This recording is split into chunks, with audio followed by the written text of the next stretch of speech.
Jason from Blue Weather. This is a look at this week in weather, July the 28th.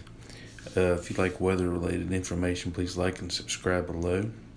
Alright guys, this is day one categorical outlook for severe weather.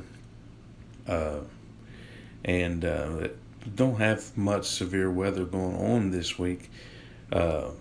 Everything in light green that you see here is a chance for a general thunderstorms for today, and dark green slightly stronger for a chance of high wind up there north of Maryland.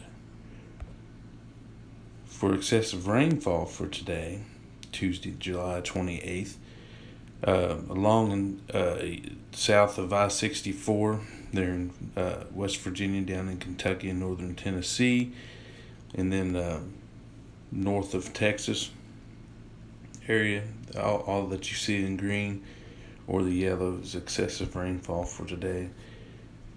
For your Wednesday, more of the same general thunderstorms. Now part of the mid-Atlantic will get a break.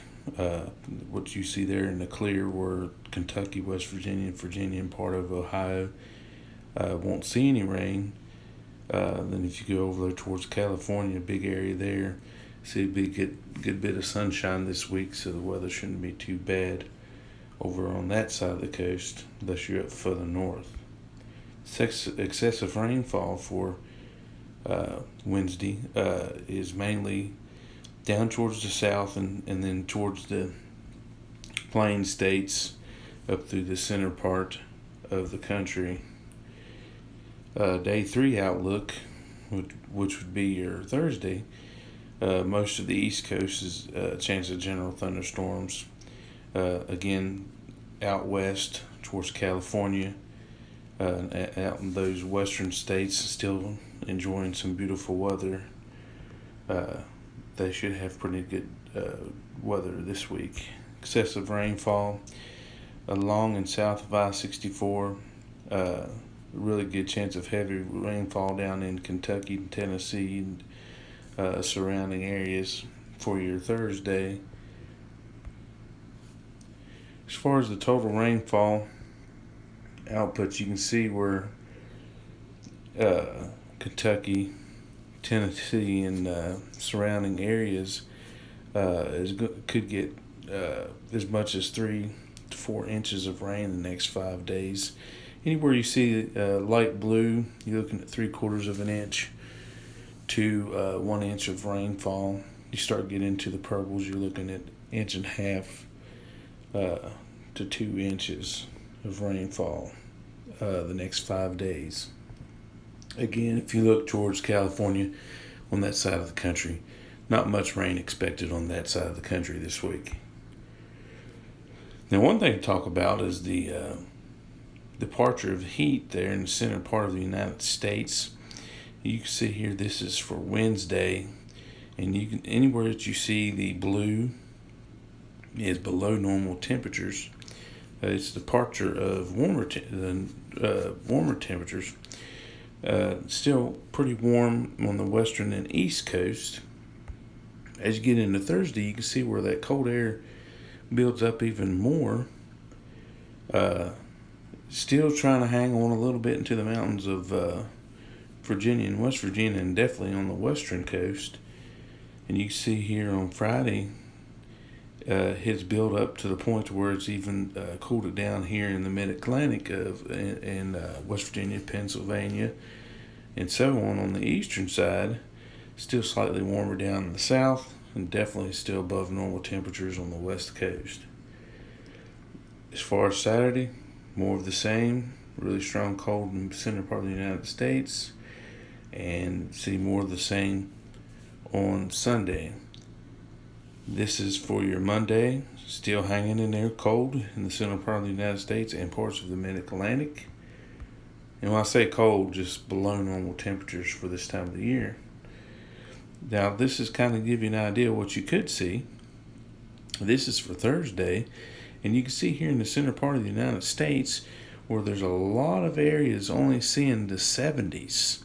So you take through northern Tennessee, Kentucky, everything west of Ohio, up towards the central area of the United States. You can see there that light orange color where 70s is a good bet towards the end of the week. So that's going to be some enjoyable temperatures for you. Now let's get into the tropical information. We've been tracking the Invest 92L, and this is the model track guidance. As you can see, most of them takes that tropical wave just north of the islands and turns it towards the United States. So it could either go towards the United States or turn away altogether. We don't know yet. The tropical wave is extremely wide, so it's going to have to tighten up and join together. It's forecasted within the next 4 to 5 days to be a tropical storm or maybe a Category 1 hurricane. But it's going to have to get into the warm waters above those islands before it does anything. So there's still a lot of unanswered questions with this system and how strong really that it's going to develop. Now here is the GSF ensembles. You can see this model here has kind of struggled with it. It's not really showing much of a system, but as far as the track goes, it shows it just skimming the east coast. But if you look at the Canadian model, it's a lot farther west and showing a lot more impact from Florida up to Virginia. Now, as far as 2 or 3 of the individual models, what it's kind of showing here this morning from the midnight run, the GSF parallel, which I think performs better than the GSF, is showing at least a Category 2 hurricane getting really close to like the Carolinas and then turning up the coast. So like I said, a scenario like that would have to really watch if it was Cat 2 or Cat 3. The Canadian model shows at least a Category 1 hurricane and shows a little bit further off the coast, but definitely affecting the Outer Banks for sure. The Navy model has consistently stayed pretty south on its scenarios, but it also shows a hurricane hitting the Carolinas and then turning away. So like I said, they all turn. Question that we have to ask is it going to develop?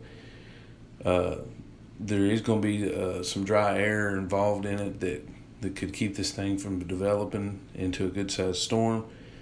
Dry air will tear a hurricane apart, but we can't deny that there's still a possibility because we don't know what it'll do once it gets to the warm waters. It's just like a hurricane earlier in the Gulf. You wouldn't expect to be more in a tropical system, end up being a Category, I believe a Category 2 hurricane before it hit South Texas. So there's a lot of unanswered questions with this. We'll just have to continue to monitor it really closely. Guys, that's all I have for this week in weather. Guys, you have a good day.